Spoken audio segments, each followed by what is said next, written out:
All right, so today we're diving into Ryan's world. You know, like that whole YouTube thing with the kid and the toys. Right. You sent over some articles on like all the controversy surrounding it. Yeah. Yeah. And it's interesting because on the surface it just seems like kids stuff. Yeah.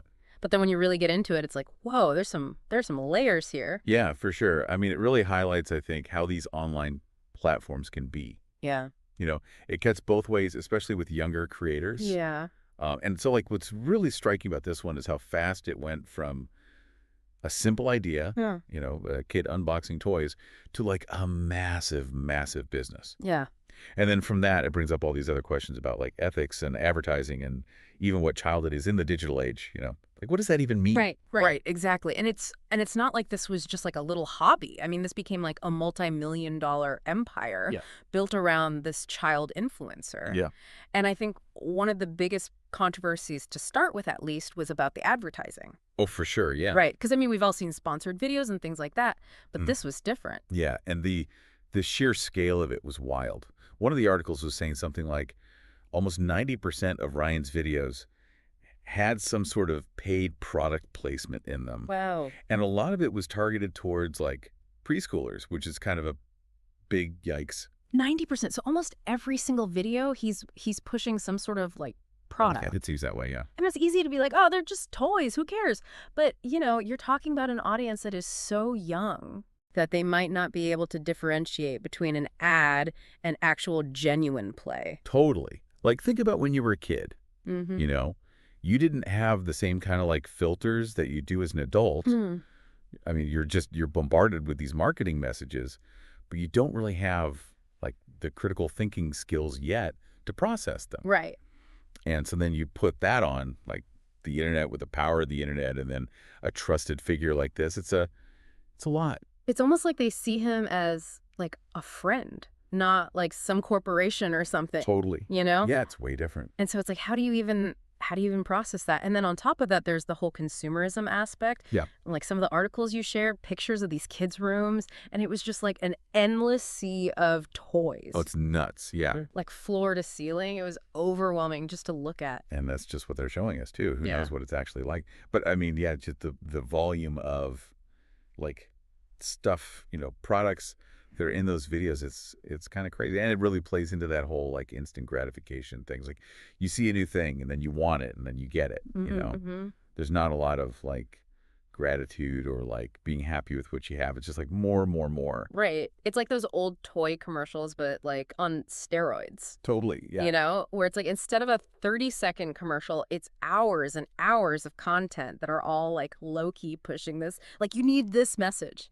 Yeah. And what's interesting to think about is like how that kind of constant exposure then shapes how younger viewers think about material possessions. Mm. Like, are they developing a healthy relationship to stuff? Or are we setting them up to always need the next best thing and never be satisfied with what they have? Right. And those are questions that I think researchers are just starting to like even be able to look at. Yeah. It's almost like we're like doing this massive social experiment, but on children. Totally. And we won't know the effects of it for years, maybe decades. And at the center of it all is this kid. Yeah. And that brings up a whole other can of worms. It's like we forget there's an actual human in the middle of all this. Yeah, it's easy to get caught up in all the like algorithms and the money and all that. But yeah, it all comes back to him. He's just a kid. Right. And it makes you think, like, what is that doing to him growing up with all this fame, all this pressure? Like, his whole childhood is documented and put online and potentially, like, molded by this whole empire that's been built around him. Yeah. Talk about stage parents, right? It's like the ultimate stage parent situation. Yeah. But instead of pushing him to, like, go to auditions, it's like, get more views, get more subscribers. Right. And speaking of parents, one of the things that came up was how, like, nobody really knows how much money he's made or how his family's actually managing any of this. Yeah. And it makes you wonder, are they really looking out for him? Yeah. Are they prioritizing him? Or is it all about the brand? Yeah. Like, where's the line? I don't know. That's the thing. It's like we're in this weird in-between phase with this stuff where it's like we have child labor laws to protect kids from working in factories. Right. We don't really have anything set up to deal with internet fame. Yeah. So it's like, how do you measure how much work he's doing. You know what I mean? Right. Is it the hours filming? Is it the emotional pressure of like always being on, performing for an audience? It's a whole new thing. And that's not even getting into any of the potential psychological impacts of it. Oh, right. We all know the stories of these child stars who, like, really struggle, right? It shows. The pressure of the fame and the lack of privacy, and then what happens when it all goes away? Totally. What happens when you grow up? Right. Are we doing enough to, like, protect him, protect other kids like him from going through the same things? It's tricky, too, because it's one thing if you're an adult and you choose that life. Right. But when you're a kid, you haven't figured out who you are yet or how to deal with people being mean or even just saying no. And the internet could be brutal. Oh, yeah. And it's like he's growing up, but his main audience is still like little kids. Right. They're not growing up at the same pace. It's crazy to think that he's, what, 12 now? It feels like he's been doing this forever. Yeah, I know. He was so little when he started. Which is wild to think about in and of itself, but it's like, is he even still into any of this? Right. Is he making these videos for himself? Or does he feel like he has to? Like, he's got this whole brand built around being the toy review kid, but he's not really a kid anymore. And who knows what's going on behind the scenes? Like, are his parents pushing him? Or is it, we don't know. We have no idea. And then on top of that, what about the kids watching? Like, do they even realize he's getting older? But they even care. Yeah. Or are they just so, like, tuned into the toys and the colors and all that? That's the thing with that age, right? They get so attached to the people they see on their screen. Oh, for sure. Like they trust them. So what happens as he changes? Will they change with him? Right. Or are they going to move on to the next big thing? Because there's always a next big thing. Always. It's almost like it's like a microcosm of the whole influencer industry. Totally. Right?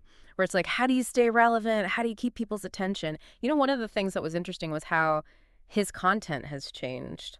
Oh, how so? Like now there's more educational stuff, Yeah. and like DIY projects, even like scripted skits. It's like they're trying to like help the brand grow up with him. Oh, that's interesting. But even then, you have to wonder about burnout. Oh, yeah. Not even just for him, but any kid in that position. It's a ton of pressure. Absolutely. So how do you balance like the opportunity, right? Like all the doors that something like YouTube can open Right. with just like letting a kid be a kid. Exactly. And not just be a kid, but like make mistakes and figure things out without the whole world watching. It's like we're all just figuring it out as we go. Yeah, nobody really has the answers yet. Like, are there even any laws about this? I'm sure somebody's working on it, but yeah, the technology always gets ahead of the regulations. Always. And it's like by the time you make a rule, it's already obsolete. Exactly.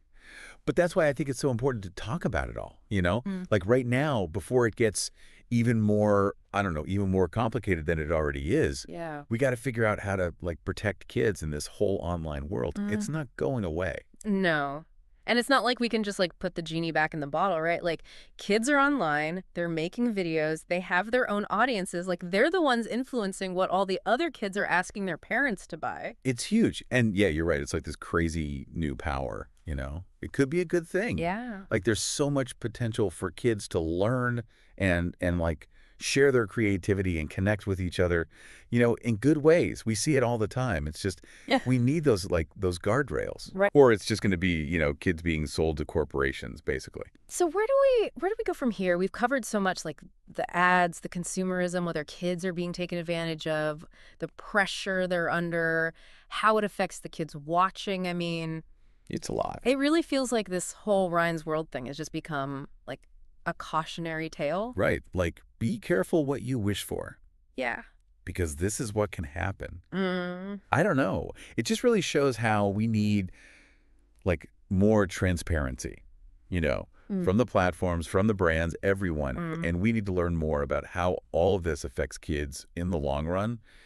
And honestly, like I think it means we, as in like all of us, we need to be more careful about what we're watching. Be more conscious about it. Totally. And what we're supporting with our views and our clicks and all that. It's like we can't just be passive anymore. Right. We can't just consume. We have to like ask ourselves who's benefiting from this, Yes.